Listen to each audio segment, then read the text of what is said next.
the national anthem.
Namaskar and good morning to all.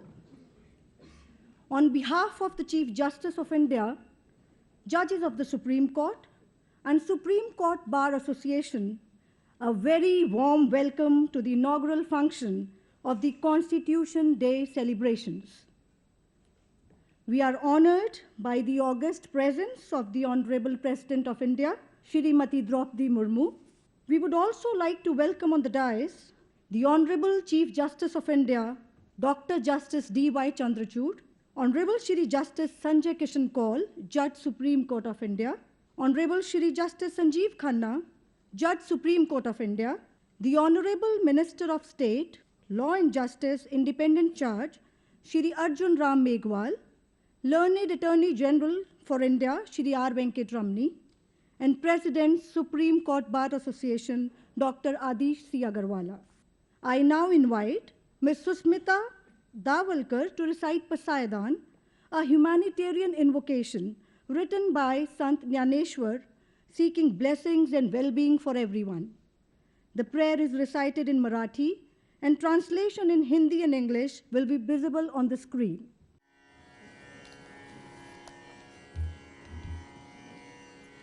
आता विश्वात्मके देवे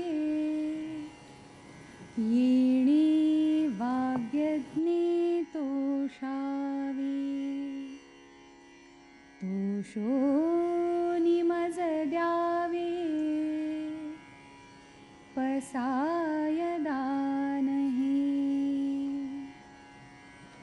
जे खळांची व्यंकटी सांडो तया सत्कर्मी रती वाढो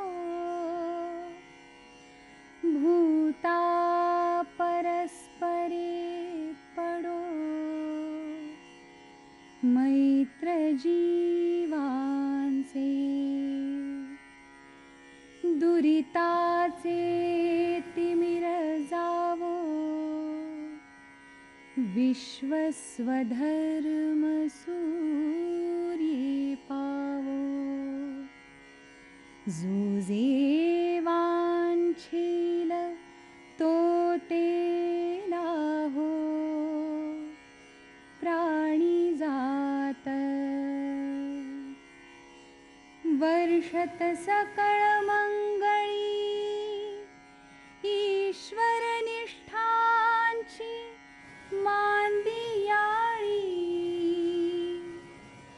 अनवरत भूमंडळी भेट तू भूता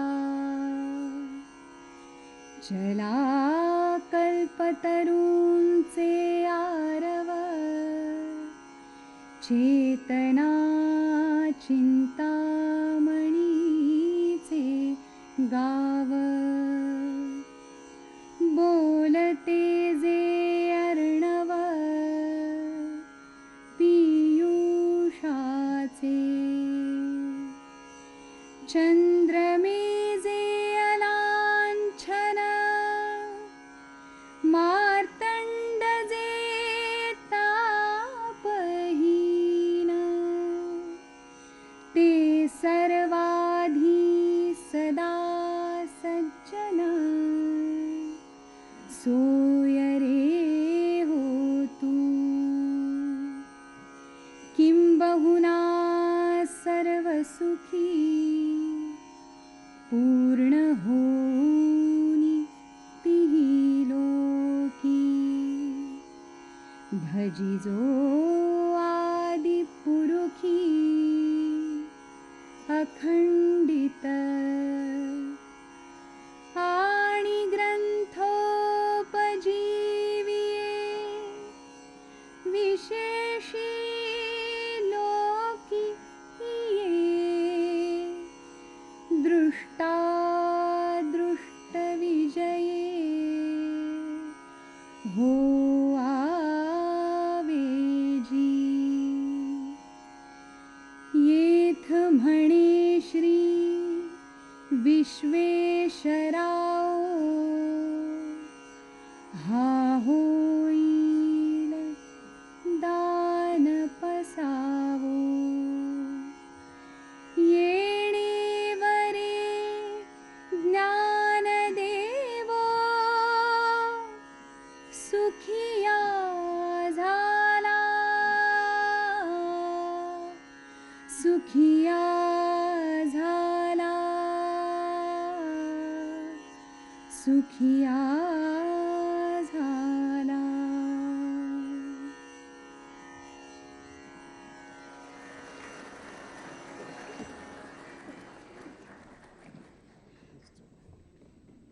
Thank you, Ms. Dawalkar. I now request Honorable Shri Justice Sanjay Kishan Kaul to give the welcome address. Honorable President of India, Draupadi Murmu ji, Chief Justice of India, Dr. E.Y. Chandrachud, Brother Justice Sanjeev Khanna, and my brother and sister judges of the Supreme Court, past and present, and of the High Court, Minister of State for Law and Justice, Shri Arjun Ram Meghwal ji, Attorney General of India, Shri Venkatramani, President Supreme Court Bar Association, Dr. Adish Agarwal, ladies and gentlemen. As we commemorate the 74th year of adoption of our Constitution, it is my pleasure to welcome you all once again in this year's Constitution Day celebrations.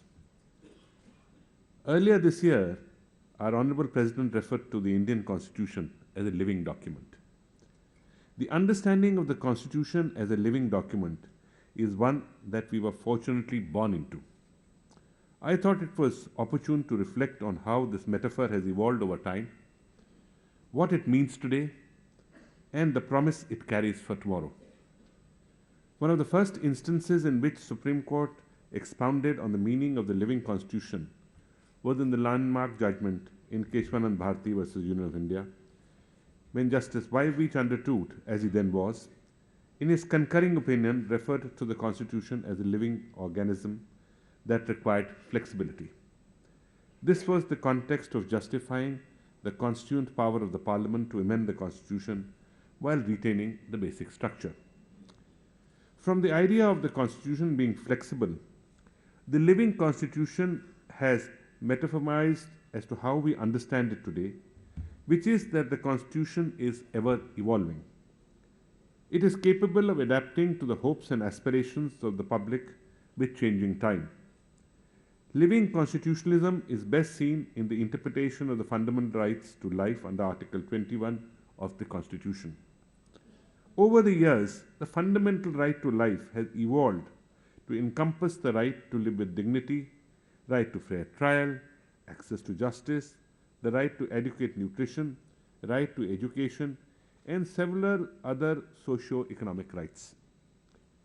In K.S. Puttaswamy versus Union of India and others, the Supreme Court recognized the right to privacy as a fundamental right, incorporating the idea of spatial privacy and decisional privacy or privacy of choice.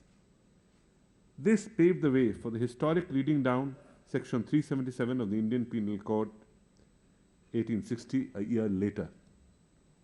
Over the years, one thing has remained constant. The exercise of breathing life into the Constitution has largely been seen as a judicial project, in particular of the higher judiciary. My hope for the future is that the conversations about the constitutional values are not limited to the litigation before our courts, but is infused in all spheres, including the private sphere. This dialogue, when extended beyond public forums and institutions, will ensure that we as a society are conscious of and internalize these values, making the Constitution truly come alive. This year's Constitution Day program in many ways reflects that ambition. The first session today discussed Dr. Ambedkar's idea of constitutionalism.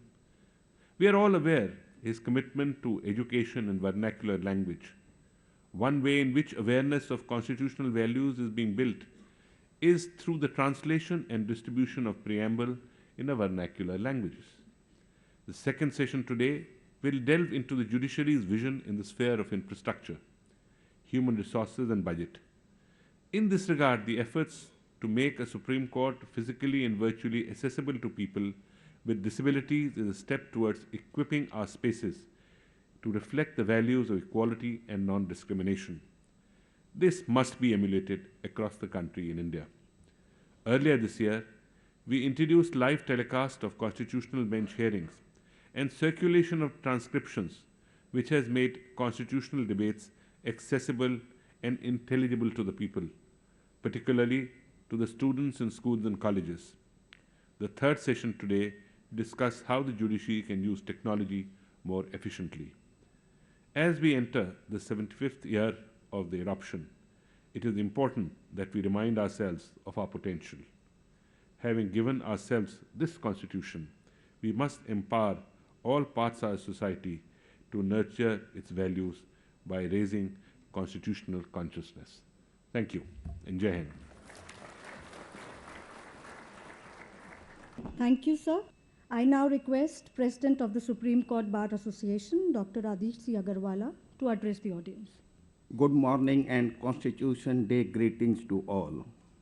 Today is a historical day as our Honorable President Srimati Draupadi Murmu has unveiled the statue of Dr. B.R. Ambedkar in this highest temple of justice.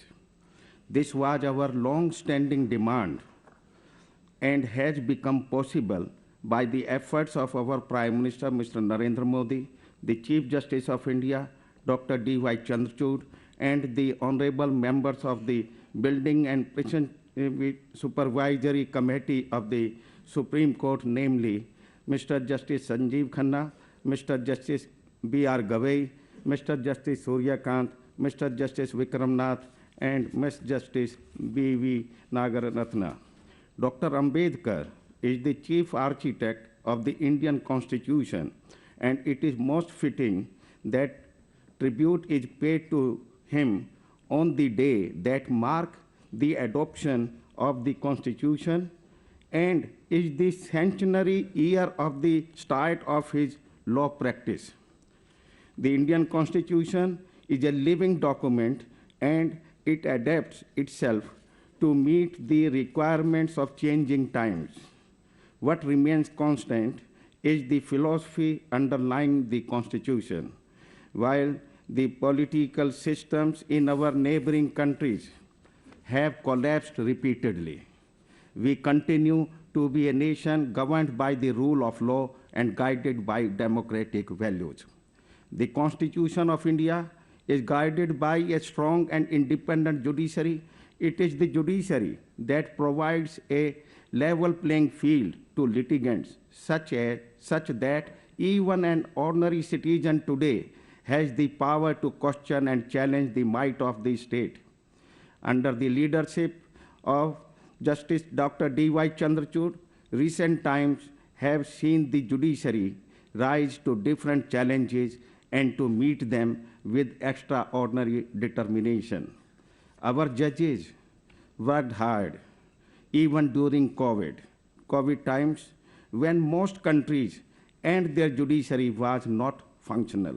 I'm happy that Dr. Justice Chandrachud has increased the number of the working days of the Supreme Court to 190 in the year 2024. We expect that in the year 2025, the Supreme Court may cross 200 working days. Another area where our courts have made great progress is by using technology to increase access to the courts for the common man. The system of video conferencing introduced and promoted by the Chief Justice of India has been a watershed. Since COVID-19, the district courts and high courts of the country have heard nearly 3 crore cases, and the Supreme Court did more than 5 lakh cases in the virtual hearing, making the country a world leader in the virtual hearings. The government, under the unique leadership of the Prime Minister, Mr. Narendra Modi, with the assistance of the Union Minister of Law and Justice, Mr. Arjun Ram Meghwal, has provided complete support to this initiative. The government is also making full use of the technology to augment its efficiency.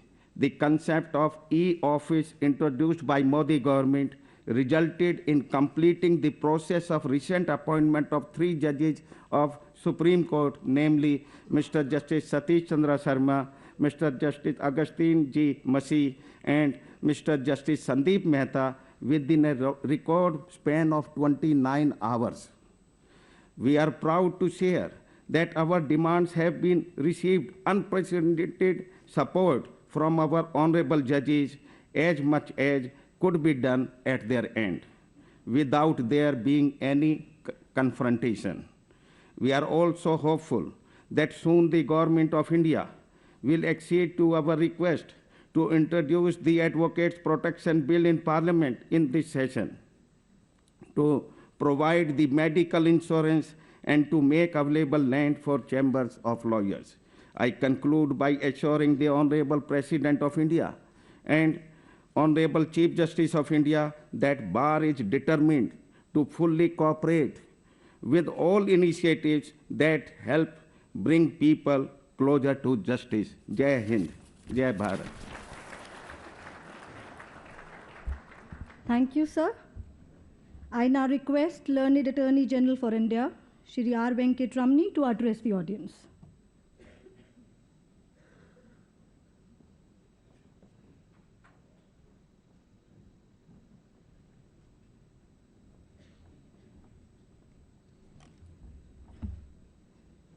Her Excellency, the President of India, Honorable the Chief Justice, Honorable Justice Sanjay Kishan Kaul and Justice Sanjeev Khanna, Honorable Judges of the Supreme Court, Honorable Chief Justices, Judges of the various High Courts, President of the Supreme Court Bar Association, and before that, the Minister for Law and Justice, Sri Meghwal, and ladies and gentlemen. Every year, we assemble in solemn affirmation of and renewal of a common commitment to the Constitution. This is a collective exercise.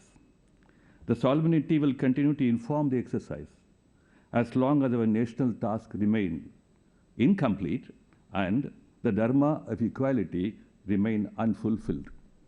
The nation, its governance institutions, the courts, and the legal fraternity gather to take stock of our performances and to write fresh programs in our constitutional journey. The Constitution Day is a national manifesto day for all. In an article by Baba Sahib Ambedkar titled Mr. Russell and the Reconstruction of Society, he makes a pertinent observation on Indian view of life and its influence on India's survival as an oldest country. He rightly says that there are many modes of survival and not all are equally commendable, and that it is not the survival but the quality and the plane of survival that matters. I think that we need to constantly talk and think about how the quality of lives of people and the working of the Constitution are in constant dynamics, and more particularly for the most deprived and the least advantaged, as John Rawls would put it. While India has progressively managed its constitutional demands of integrity of the Constitution in the midst of many contested legislative experiments, its flexibility bears strength to its sustenance. These are in a way the unique journeys of the Indian Constitution, and we owe it to the genius of Dr. Ambedkar, among others, who steered the ultimate course of the Constitution. The pledge all of us we will take on this day is a pledge to constantly looking at the quality of the constitutional march and the building of people's faith in its vitality. Many valuable principles and rules have been fashioned and experimented by courts to provide roadmaps on social and economic equality. Significant legislations have been enacted and public policies drawn towards distributive justice. Experiments of various sorts in empowering the deprived sections of the community, empowering educationally and economically, have been undertaken. Given the vastness of areas and the peoples who are in need of attention and support, there are always tasks which remain to be done. But even in areas which have been well attended to, such as access to education or access to justice, several outstanding issues keep challenging the effectiveness of the contents of the law or of the procedures. While literacy percentage has increased, the persistence of interstate inequalities by reason of caste or other status quo factors continue to plague the even tempo peace and progress. The legal education scene, with its problems of unequal quality of outcomes and ill-equipped institutions, demand a ceaseless attention. The need to meet the aspirations of students from private colleges while not compromising on ethics and quality is a task which is being postponed. Even as the legal fraternity is not directly engaged in these matters, they are matters of concern for us. This calls for more and more debates on rule of law, and rule of law is a non-violent revolution. As we bring more and more subjects into rule of law canvas, we bring accountability and transparency into governance, and more importantly, a paradigm shift in our values. I think the bar has slipped a bit from engaging in its social obligations, mandates, and has morphed into a mere litigation engine. I also think it's equally important that the bar invokes the resource of public interest litigation wisely, responsibly, and not frivolously, reducing it to its constitutional value. The tasks before the legal fraternity are many. The legal profession has to enter its next generation of social responsibilities. The profession cannot be a litigation-focused institution. The constitutionally promised benefits of access to justice to all cannot be a mere litigation access. Resolution of disputes and differences cannot continue through the adversarial system. It is the poor, the marginalized, and the economically weaker sections that suffer the vicissitudes of adversarial system, more particularly in administration of criminal justice. The need for a national platform of legal reforms at the level of the bar is urgent. We can act as catalytic agents even outside the Law Commission process. I am pursuing with the government the subject of litigation management policy, and the government has taken the matter very earnestly. I am happy to state that the data collection and analysis work is on, and a policy framework can emerge very soon. I must appreciate the government for its sincere engagement in this subject. With the enactment of mediation law, we need to take a long jump into pushing the mediation philosophy as the major guiding force towards dispute avoidance and dispute resolution. I appeal on behalf of the Indian Bar to all governments to prioritize their focus on mediation as the only lasting and economically wise system of settling issues and differences. I'm sure that the central government will take its lead in this regard and travel an extra mile to set examples. I am on the job of activating a national mediation watch with the participation of all advocate generals. These humble efforts can bear early fruits with the active participation of members of the bar. Tomorrow we are going to discuss strengthening access to justice in the global south. While India has scored fairly well in this regard and agenda, and our legal assistance provisions have spread out and evolved, we still need to do further explorations on expanding access to justice beyond courts and litigations. Access to justice and access to legal assistance are twins. I appeal to the well-endowed members of the bar to move away from being distant spectators to being active participants. Those who have done well for their lives should now spend more time beyond everyday rounds in courts. The criminal justice system, with different levels, with all their challenges, invite our instinctive urgent engagement.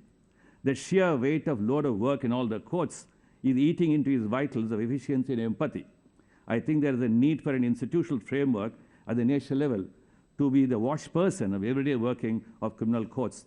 I have suggested to the government to set up a National Institute for Criminal Justice Administration, as the central government has rightly supported the establishment of the National University of Forensic Sciences at Gandhinagar, I am hopeful that the idea of an Institute for Criminal Justice will receive due attention.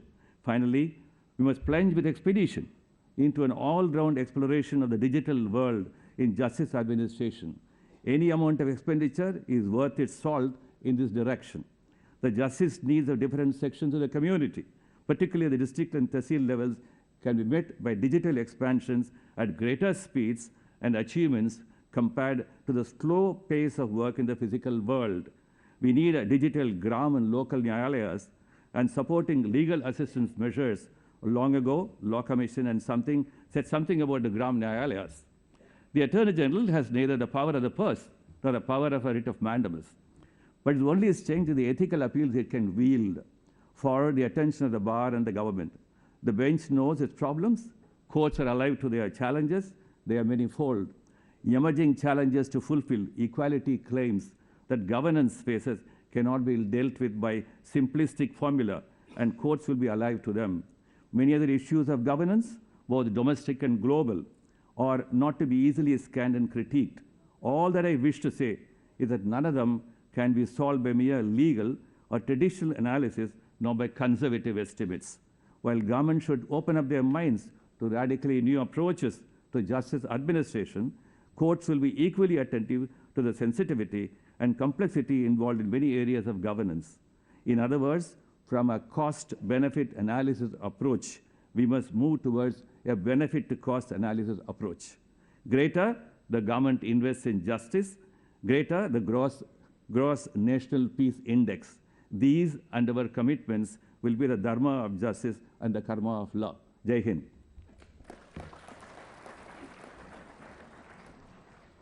Thank you, sir. May I now request Honorable Minister for State, Law and Justice, Shri Arjun Ram Meghwal, to address the audience.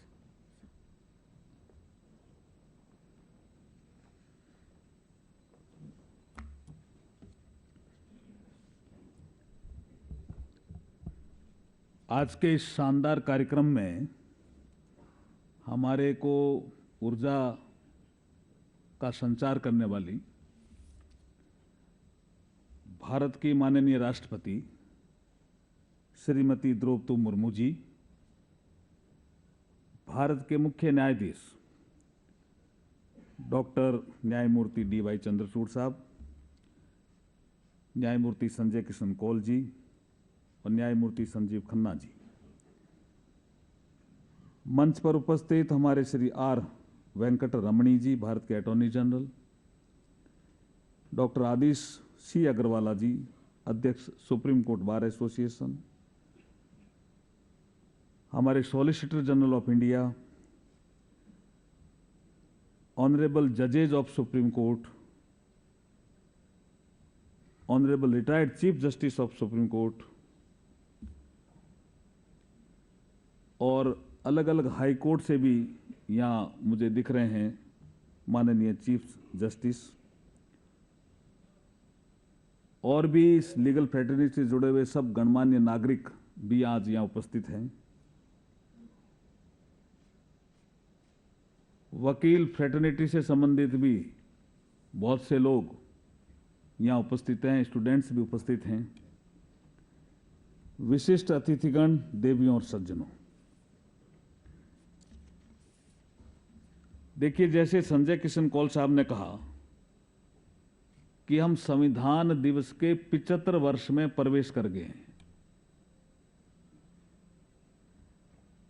देश जब आजाद हुआ, जब 75 साल पूरे हुए, तो देश ने नरेंद्र मोदी जी के नेतृत्व में आजादी का अमृत महोत्सव मनाया। अब जब संविधान दिवस आज है 26 नवंबर, और इसको हम 2015 से पूरे देश में मना रहे हैं, जब बाबा साहब की 125वीं जयंती ये देश मना रहा था, तब सरकार ने निर्णय लिया कि 26 जनवरी के दिन पूरे देश में हम संविधान दिवस क्यों नहीं मना सकते। और उसके बाद से लगातार 26 नवंबर को पूरे देश में संविधान दिवस। अब एक विषय बड़ा महत्वपूर्ण आता है कि 26 नवंबर 1949 को संविधान स्वीकृत हुआ, अंगीकृत हुआ, हमने अडॉप्ट किया, और आज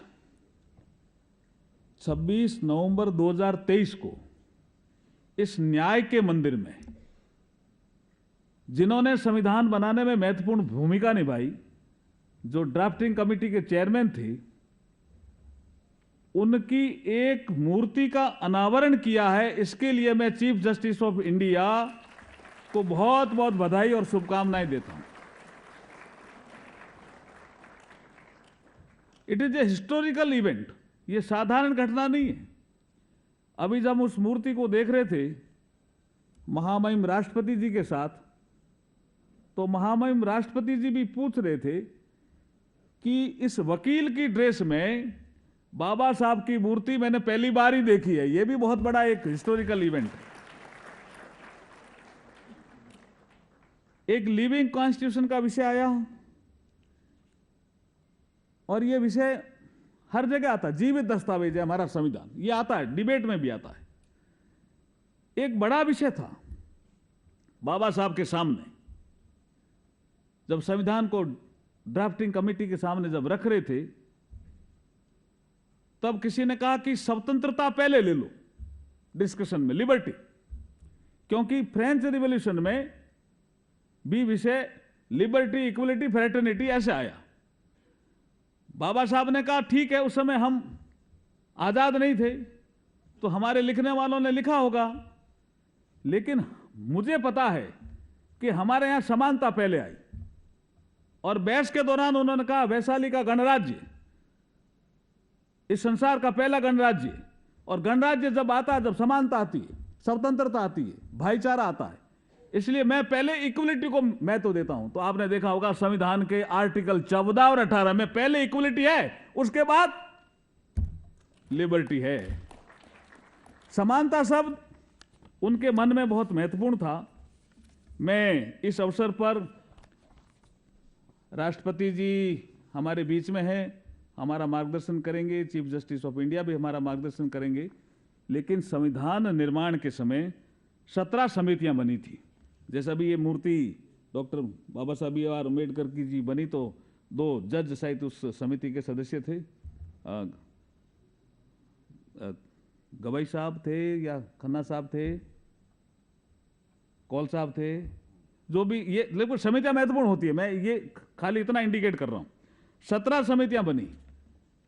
4 समितियों के अध्यक्ष डॉक्टर राजेंद्र प्रसाद थे, 3 समितियों के अध्यक्ष जवाहरलाल नेहरू थे, वल्लभ भाई पटेल भी कुछ समितियों के अध्यक्ष थे, के मुंशी भी कुछ समिति के अध्यक्ष थे, लेकिन जो ड्राफ्टिंग कमेटी थी उसके अध्यक्ष बाबा साहब भीमराव अंबेडकर थे।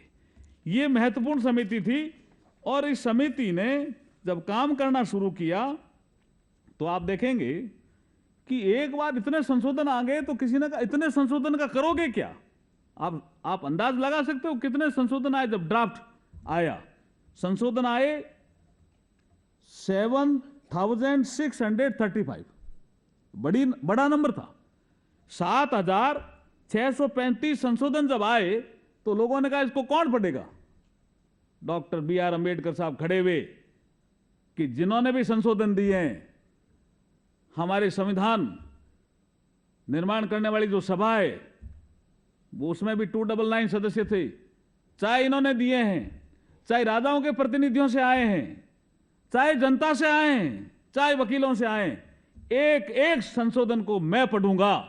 तब लोगों ने कहा यार ये तो अलग ही तरह के काम कर रहे हैं। सारे संशोधन पढ़े डॉक्टर बी आर अम्बेडकर साहब ने, और सारे संशोधन पढ़ करके लाए संविधान सभा में, ला करके कहा कि ये 2437 जो संशोधन है, मेरे हिसाब से इन पे चर्चा करनी चाहिए, जिसको हम डिबेट कहते हैं, जिसको खंडवार चर्चा कहते हैं। एक एक क्लॉज की खंडवार चर्चा की। उसमें आप देखिए 2437, 2437 संशोधनों पे, एक एक संशोधन पे चर्चा हुई। बाकी संशोधनों के डॉक्टर बी आर अम्बेडकर ने साहब इसमें इतनी वैल्यू नहीं है, लेकिन इनमें वैल्यू है। तब जाकर के संविधान बना। इसलिए मैं बाबा साहब को तो याद कर ही रहा हूं, लेकिन उन्होंने जब एक चेतावनी दी उसको भी मैं आज याद करूंगा, क्योंकि 25 नवंबर को चेतावनी दी थी, लास्ट बैठक थी संविधान सभा की। उन्होंने बहुत बड़ा भाषण दिया, सभी का धन्यवाद दिया, लेकिन एक कोर सब्जेक्ट है जिस पे उन्होंने टच किया और आज भी वो चिंतन का विषय अपने भाषण के अंत में कोट अनकोट है। अपने भाषण के अंत में देश के नागरिकों को देश के सामाजिक व आर्थिक क्षेत्र में व्याप्त घोर विषमताओं का जिक्र करते हुए कड़ी चेतावनी देते हुए बाबा साहब ने कहा, 26 जनवरी 1950 को संविधान लागू करके देश लोकतांत्रिक होगा। We will be the democratic country. इसके बाद हमारे देश में राजनीतिक समानता होगी। We will enjoy political equality.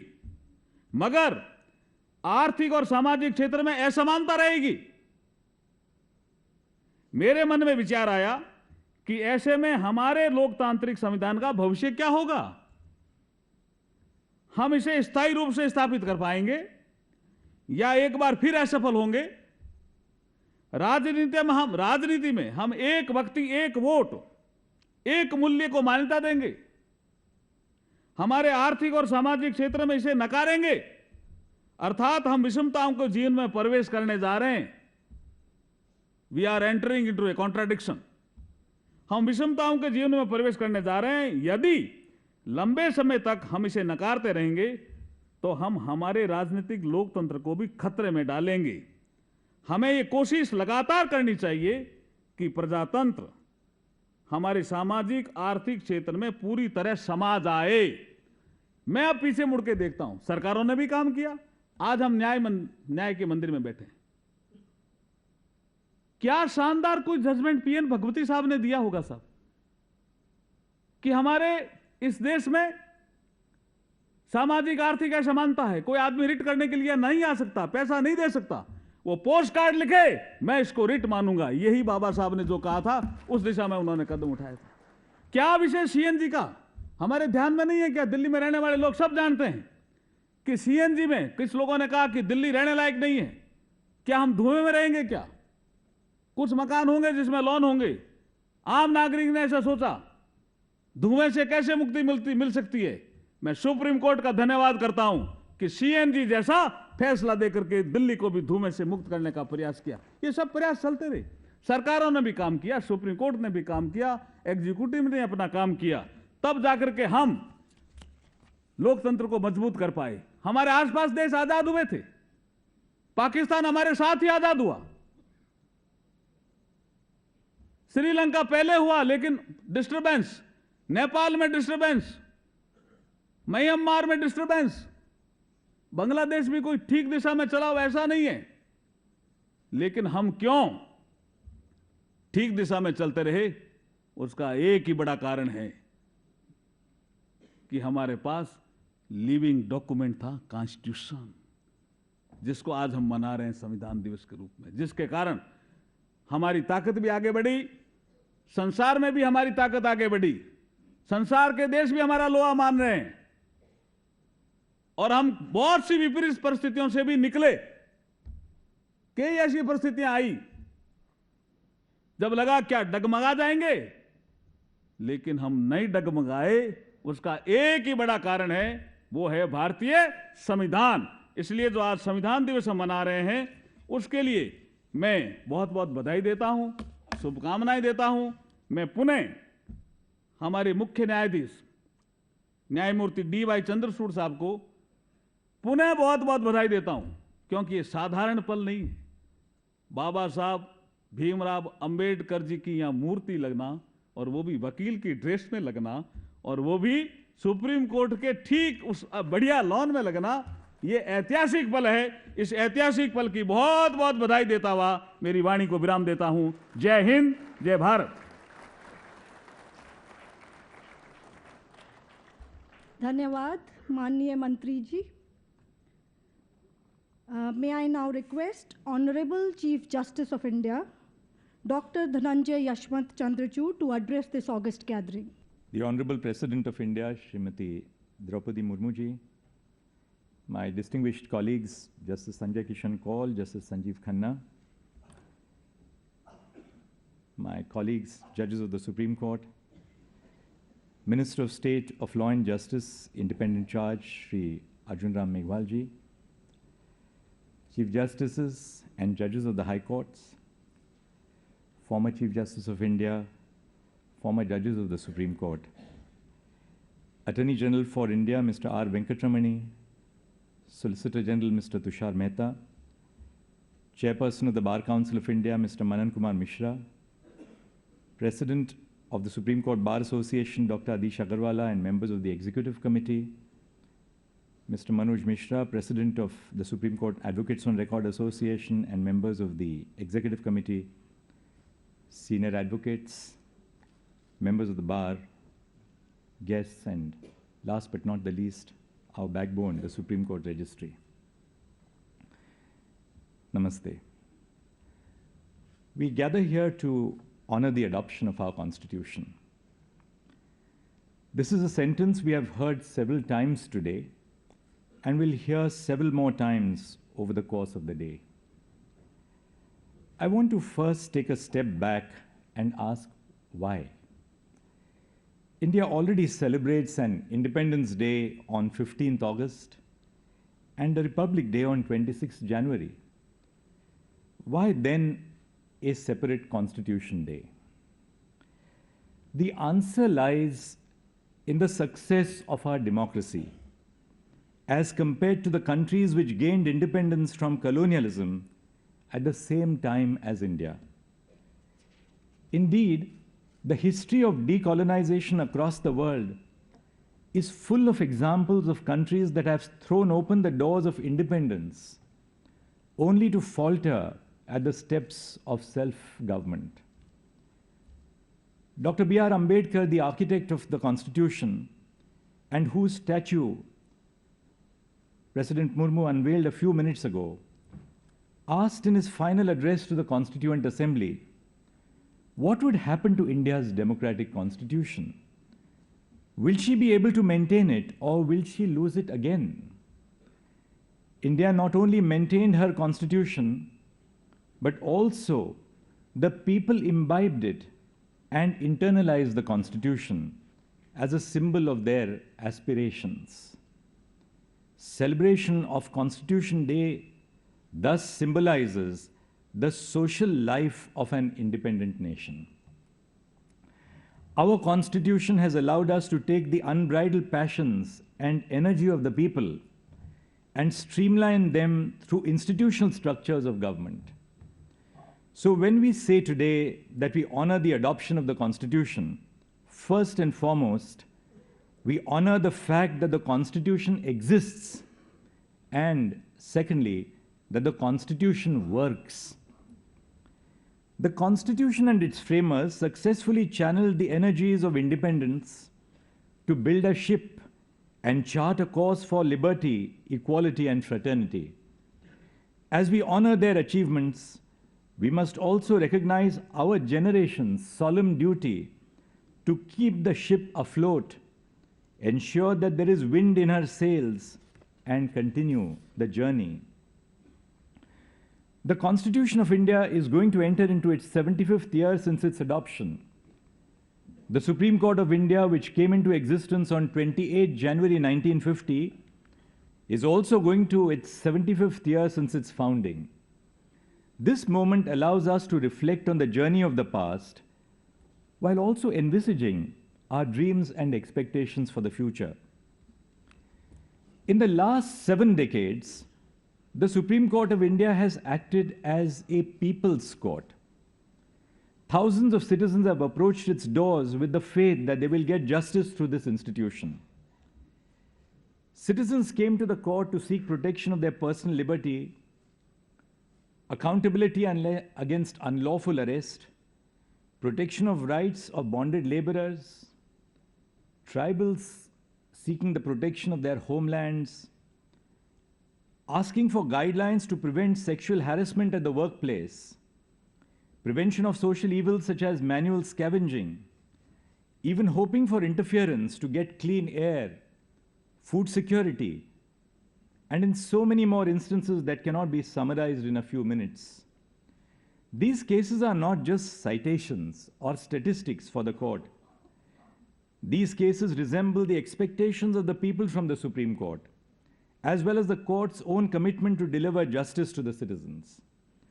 Our court is perhaps the only court in the world where any citizen, no matter who they are or where they come from, can set in motion the constitutional machinery of the Supreme Court simply by even writing to the Chief Justice of India.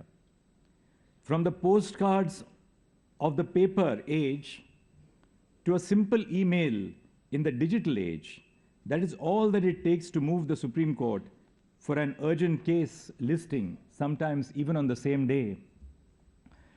Apart from ensuring that the citizens get justice through its judgments, the Supreme Court of India has been making continuous endeavors to ensure that its administrative processes are citizen-centric, so that the common citizen feels a connection with the working of the court. Courts are now live streaming their proceedings. This decision was taken with the view that the citizen should know what is happening inside the courtrooms. Constant media reporting about the proceedings of the courts indicates the engagement of the public with the working of the courtrooms. The Supreme Court also took a decision to translate its judgments to regional languages with the help of artificial intelligence and machine learning. As of 25 November 2023, the Supreme Court had delivered 36,068 judgments in English from the date of its first sitting. But proceedings before our district courts are not conducted in English. All of these judgments are, true enough, available now for free on the e-Supreme Court Reports e-SCR platform of the court, which was launched in January this year. The platform has been helpful not just for lawyers, but also for law students who may not have the means to subscribe to commercially published law reports. This increased accessibility of the court decisions to the public. Today, we are launching the e-SCR in Hindi as 21,388 judgments have been translated into Hindi, vetted and uploaded on the e-SCR portal. e-SCR Hindi will allow the users to search for judgments in Hindi. The rest of the judgments translated into Hindi are being vetted and shall be uploaded soon.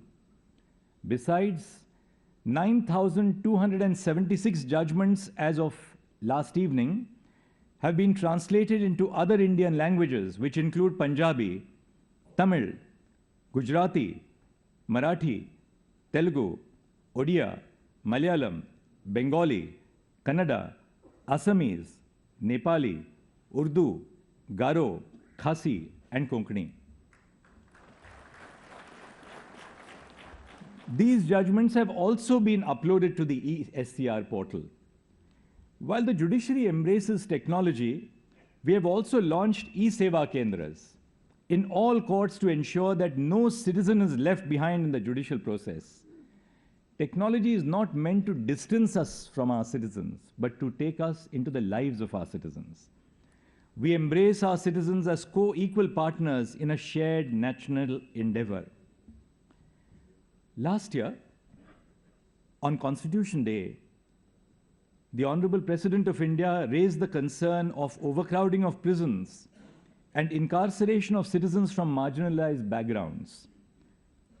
Respected President, ma'am, I want to assure you that we are constantly working to ensure that legal processes become easier and simplified so that citizens do not languish in jails unnecessarily. The version 2.0 of the FASTER application that will be launched today ensures that judicial orders of release of a person are immediately transferred to the jail authorities, to the district courts and high courts via electronic means so that the person is released on time. In addition, on the judicial side, the Supreme Court has been hearing cases relating to prisoners' rights and overcrowding, among other things. I've also tasked the Center for Research and Planning of the Supreme Court to come up with a project to improve the conditions of prisons and to improve upon age-old and obsolete prison manuals. The goal behind these initiatives has been to ensure that the people feel that the constitutional institution of the judiciary is working for them. Similarly, the statue of Dr. Ambedkar that we unveiled today in the Supreme Court premises is an extension of the thought that the right to approach the court is the heart and soul of the Constitution, as Dr. Ambedkar famously said. Individuals should not be afraid of going to court or view it as a last resort. Rather, it is my hope that by our efforts, citizens of every class, caste, and creed can repose trust in our court system and view it as a fair and effective forum to enforce their rights. Sometimes we as a society may frown on litigation as a disreputable entanglement. But just as the Constitution allows us to resolve our political differences through established democratic institutions and processes, our court system helps resolve our many disagreements through established principles and processes.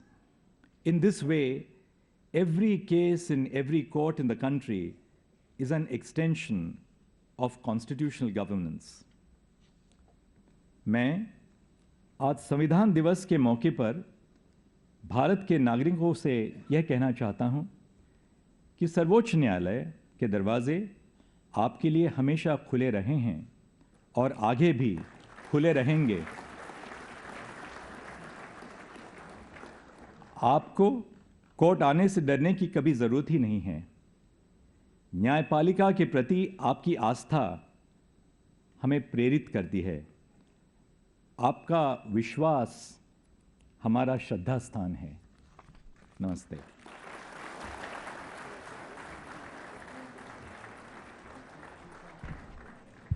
Thank you, Honorable Chief Justice. Under your guidance and leadership, the Indian judiciary is headed towards electronic advancements and much needed inclusivity. On this special occasion, may I now request the Honorable Chief Justice of India to present the first copy of Indian Judiciary's Annual Report 2022-23 to the Honorable President of India.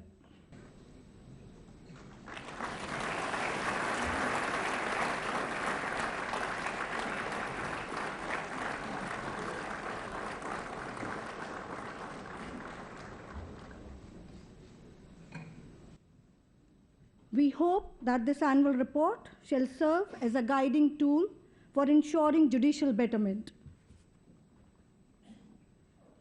May I now request the Honorable President of India to launch the Virtual Justice Clock, ESCR Hindi, and Faster, Fast and Secure Transmission of Electronic Records version 2, which are recent e-initiatives of the Supreme Court of India.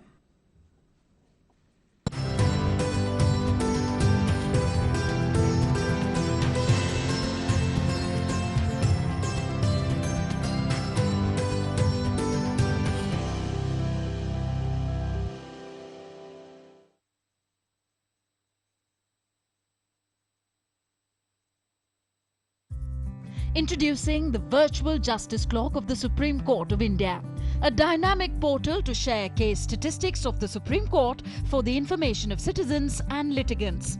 It offers a simple, user-friendly interface and can be accessed on the Supreme Court's website. Users can see statistics relating to institution of cases in the Supreme Court of India, along with disposal and case clearance rates. Virtual Justice Clock provides information on age-wise pendency, case listings and clearance rates in each category. लोगों तक व्यापक पहुंच के लिए Virtual Justice Clock अब हिंदी में भी उपलब्ध है।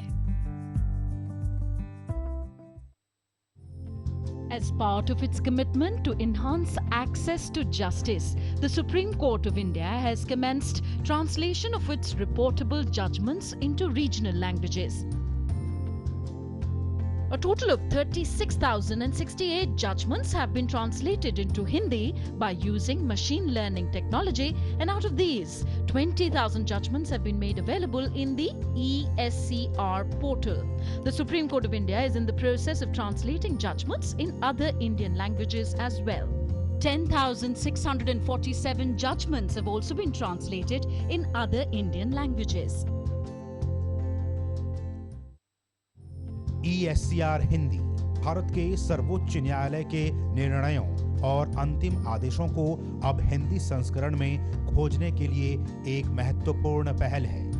वर्ष 1950 से वर्तमान तक 20,000 से अधिक निर्णय अब हिंदी भाषा में भी ESCR पोर्टल पे उपलब्ध है। ESCR पोर्टल की मुख्य विशेषताएं इस प्रकार हैं: निःशुल्क सर्च, निर्णय और अंतिम आदेश टेक्स्ट, कीवर्ड और साइटेशन की सहायता से खोजे जा सकते हैं। निर्णय खोजने के लिए एक या एक से अधिक पैरामीटर्स का उपयोग किया जा सकता है। खोज के लिए विभिन्न प्रकार के पैरामीटर उपलब्ध हैं, जैसे न्यायमूर्ति का नाम, निर्णय की तारीख, केस नंबर इत्यादि। संबंधित विषयों के आधार पर सर्च, प्रयोग में आने वाले सभी पैरामीटर चयन के लिए उपलब्ध हैं। सर्च का परिणाम, सर्च के परिणाम स्वरूप न्यूट्रल साइटेशन नंबर प्रदर्शित होते हैं। आदेश पर न्यूट्रल साइटेशन नंबर और उसका QR कोड प्रदर्शित होते हैं। सर्वोच्च न्यायालय के सभी निर्णय और अंतिम आदेश शीघ्र ही अन्य भारतीय भाषाओं में भी उपलब्ध होंगे।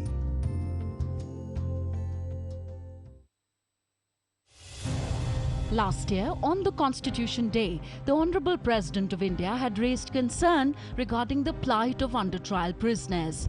Taking inspiration from it, the Supreme Court has developed FASTER 2.0, fast and secure transmission of electronic records. FASTER facilitates speedy transmission of orders to high courts, trial courts and prisons, and provides monitoring facilities to ensure its effective implementation. The key features of FASTER 2.0 are authentication using Parichay, use of blockchain technology, acknowledgement of receipt of orders, compliance of orders, sharing orders with advocates through the e-filing platform, and dashboard to track orders. Access to different users are provided based on the service requirements. The Supreme Court users can tag orders with cases, assign recipients, and send orders. Order transmission records are stored in the blockchain and are irreversible. The trial court users can receive the orders and update compliance.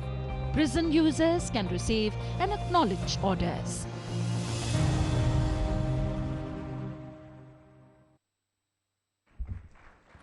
That these initiatives will ensure fast-track services and strengthen the way to access to justice.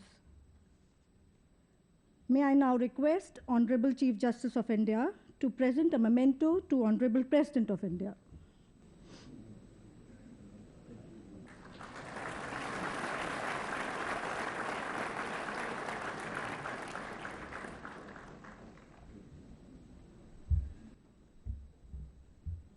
On this momentous occasion, may I now request the Honorable President of India, Shrimati Draupadi Murmu, to address the gathering.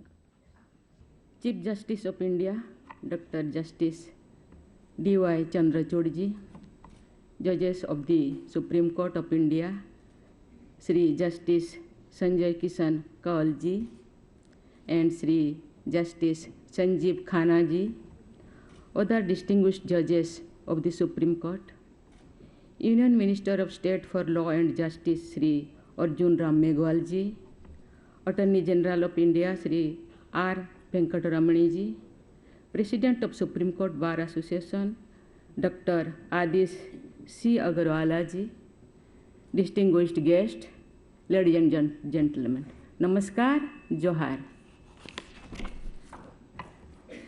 I am happy to be here among you on the Constitution Day, an occasion of great national importance.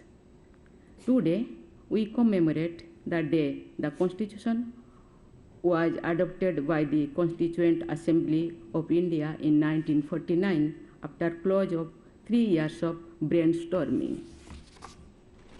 Earlier, This day was celebrated as Law Day. In 2015, as the nation celebrated the 125th birth anniversary of the key architect of the Constitution, Dr. Babasaheb Ambedkar, the Government of India declared 26 November as Constitution Day. The twin aims were to help spread awareness about the Constitution as well as about Dr. Ambedkar's crucial contribution to it. Today, we celebrate the values enshrined in this founding document and rededicate ourselves to uphold them in the day-to-day life of the nation. What are these values? They are justice, liberty, equality, and fraternity, which are specially highlighted in the preamble. These are the principles on which we have agreed to conduct ourselves as a nation. These are, of course, the civilizational values of humankind, finding their best expression in the wisdom of this land. During a collective journey from darkness to light over the centuries, people in different parts of the world have rediscovered the same repeatedly. In our case, it was during the great freedom struggle that we came to realize their importance once again. The people from different corners of this vast and diverse country, to reach the rich and the poor, men and women, the educated and the uneducated, city dwellers and villagers, followers of different faiths, found a common objective in the liberation of the motherland. As they struggled against the foreign rule, they came to appreciate the significance of justice, liberty, equality, and fraternity. These values helped us win independence. It is no wonder these find a special mention in the preamble and continue to guide our nation-building efforts. Ladies and gentlemen, if there is one word that sums up the four foundational values, it has to be democracy. If we imagine someone from outer space visiting the earth, this creature would be amazed at Indian democracy, the largest of its kind in the world. Consider the phenomenon. Nearly a fifth of humanity has decided to put one's individual destiny in the collective hands of the billion-plus fellow citizens. This is an immense trust, so immense that we fail to notice it is in routine. Moreover, India has been nurturing and enhancing this trust by deepening democracy even since its own freedom. How? By upholding justice, by stressing equality. All possible efforts have been made to empower every citizen, irrespective of gender, caste, creed, and other distinctions. That is why India has had people from highly varied backgrounds occupying high offices and excelling in various walks of life. If we consider gender, for example, the offices of the President, the Prime Minister, and the Speaker of the Lok Sabha, among others, have been held by women. Though their numerical strength is in legislative bodies was less, the long-awaited Nari Shakti Bandhan Abhiyan will increase their proportion too. In the bureaucracy, armed forces as well as scientific and technological research institutions, women's representation has been rising. This is true not only for women but also for others socially disadvantaged groups including scheduled castes and scheduled tribes. While the place of the judiciary in the constitutional framework remains rather unique, I am confident that this institution too has been welcoming diversity with open arms. More varied representation of India's unique diversity on bench and bar definitely help serve the cause of justice better. One way to hasten this diversification process can be the creation of a simple in which judges can be system in which judges can be recruited from varied backgrounds through a process which is merit-based, competitive and transparent. मैं बहुत भाग्यशाली हूँ। President होने के बाद मुझे बहुत सारे central universities, state universities, IIM, IIT, बहुत सारे अनुष्ठान मुझे जाना पड़ता है। जब मैं देखती हूँ हमारे देश के बच्चे इतने टैलेंटेड है, पता नहीं उन दिनों दुनिया के लोग भारत को कैसे देखते हैं, लेकिन आज भारत को देखने के लिए दुनिया के लोग उत्सुक हैं। मैं बहुत भाग्यशाली हूँ। कभी कभी उन बच्चों से मैं इंटरेक्ट करती हूँ, इतने टैलेंटेड है, मुझे लगता है ऐसे कुछ किया जाए। कभी कभी मैं पूछती हूँ उनको, आप क्या बनना चाहते हैं? कोई तो IAS IPS कहते हैं, कोई कहते हैं नहीं हम जुडिशियरी में जाना चाहते हैं। तो ऐसे कुछ किया जाए, वो बच्चे आसानी से यहाँ आ पाए। मुझे लगता है यंग है, टैलेंटेड है, एनर्जेटिक है, देश के लिए समर्पित है। ऐसे कुछ किया जाए और ऐसे मुझे पता नहीं नियम में क्या लिखा है, आप सब यहाँ मौजूद है। ऐसे कुछ किया जाए कि वो बच्चे चुन के यहाँ आ सके। IAS के लिए कुछ प्रोविज़न है, IPS के प्रोविज़न है, स्टेट में भी बहुत सारे प्रोविज़न है। वो बच्चे अपना कोई UPSC कोई क्या दे करके वहाँ चले जाते हैं। यहाँ कुछ ऐसे किया जाए, मुझे पता नहीं, इन फ्यूचर आप लोगों को मैं छोड़ती हूँ। There can be an all India judicial service which can select brilliant youngsters and nurture and promote their talents from lower levels to higher levels. Those who aspire to serve the bench can be selected from across the country to create a larger pool of talent. Such a system can offer opportunities to the less representative social groups too. I leave it to your wisdom to devise any effective mechanism that you deem fit to achieve this objective of strengthening the justice delivery system.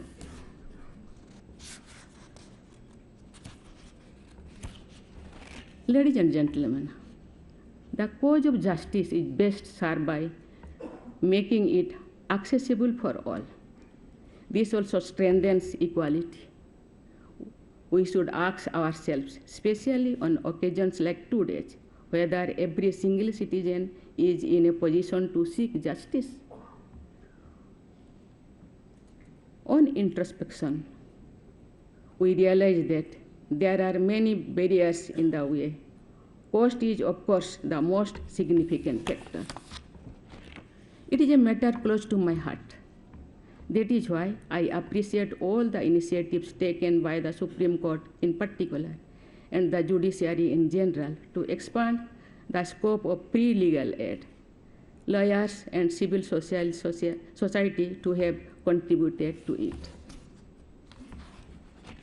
Then there are other barriers too, for example, language, which is beyond the comprehension of a majority of citizens.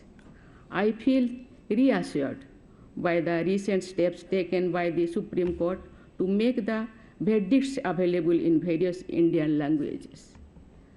The live webcast of court proceedings too will go a long way in making citizens true stakeholders of the judicial system. The question of access to justice often reminds me of the so-called veil of justice, which often features in our mythological stories. Such tales highlight some king's love for justice by pointing out that he had installed a bell that any citizen could ring at any time of the day if he was seeking justice. When I heard such stories as a child, I wondered if the king would have any peace of mind at all, with people clamoring for his attention all the time. Later, I realized that such a king would have made the justice delivery system so efficient that the bell would need to be rung only rarely. Therefore, in order to improve the access to justice, we should seek to make the overall system citizen-centric. Speaking to our systems, we realize that they have been products of time, more precisely, products of colonialism. Clearing away its vestiges has been a work in progress. I am sure that we can speed up the remaining part of decolonization in all domains with more conscious efforts. I believe involving the young generation in those efforts by making them more knowledgeable of the Constitution, its making, and its working will bear excellent fruits in that direction. The youth has become more interested in our history, and if they learn more about the transformative work of visionaries like Babasaheb Ambedkar, the future of the Republic will be in safe hands. Ladies and gentlemen, as we celebrate the Constitution Day, we should know that the Constitution is, after all, only a written document. It comes alive and remains alive only if its contents are put into practice. That requires the exercise of interpretation. I must congratulate the Supreme Court for playing the role of the final interpreter of our founding documents to the perfection. We are aware of their role and responsibility in India's democracy. These courts, bar and bench, have constantly raised the standards of jurisprudence. Their legal acumen and scholarship has been par excellence. Like our Constitution, our Supreme Court too has been a model for many other nations. With a vibrant judiciary, I am sure the health of our democracy is never going to be a cause of concern. I convey my best wishes to all the members of the judiciary in their endeavor. Thank you. Jai Hind, Jai Bharat.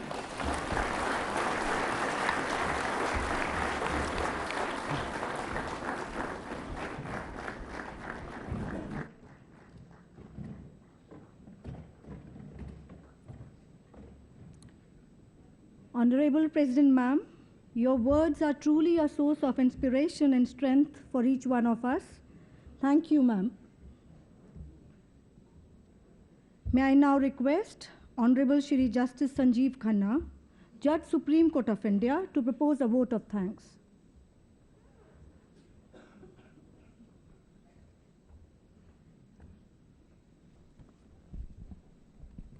I consider it to be an honor that I've been given this privilege to propose this vote of thanks.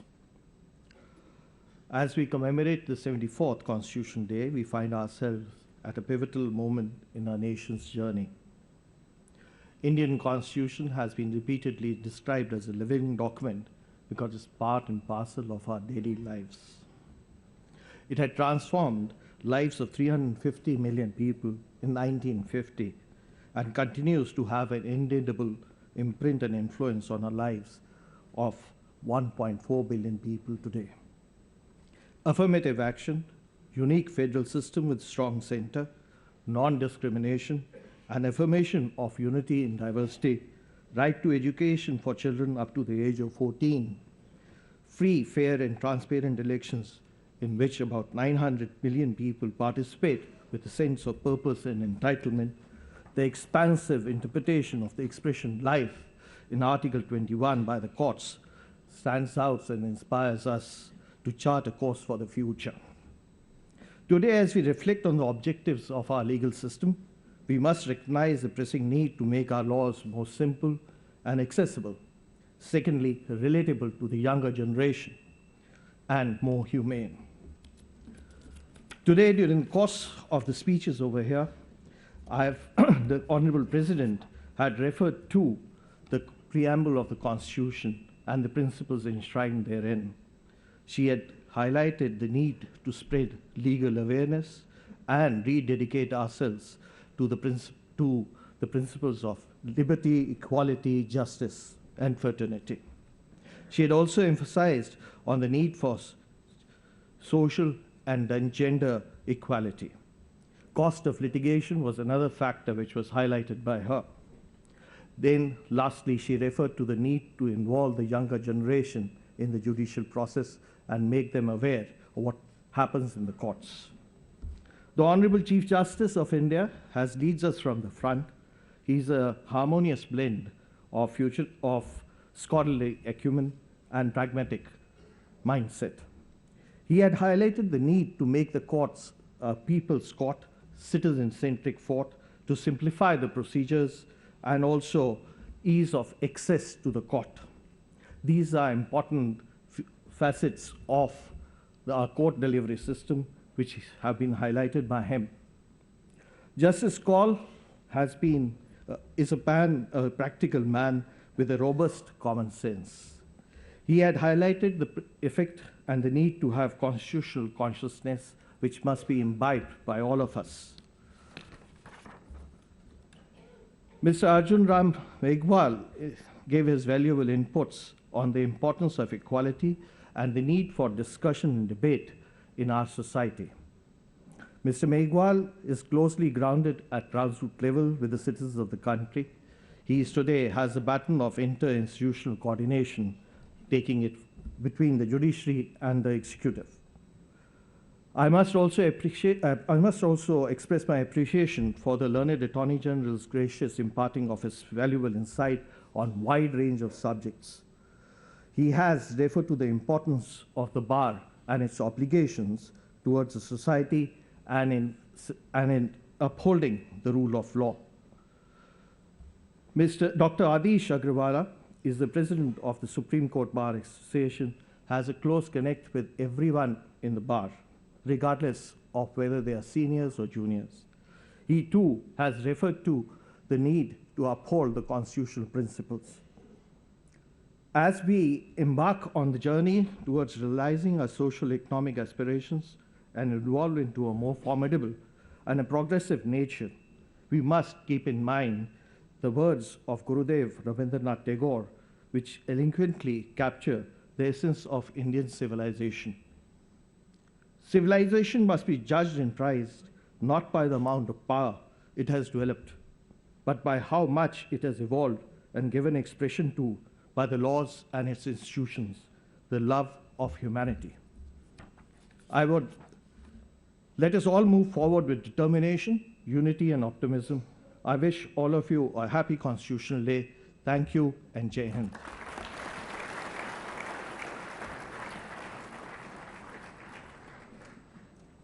Thank you, sir. Ladies and gentlemen, please rise for the national anthem. The national anthem.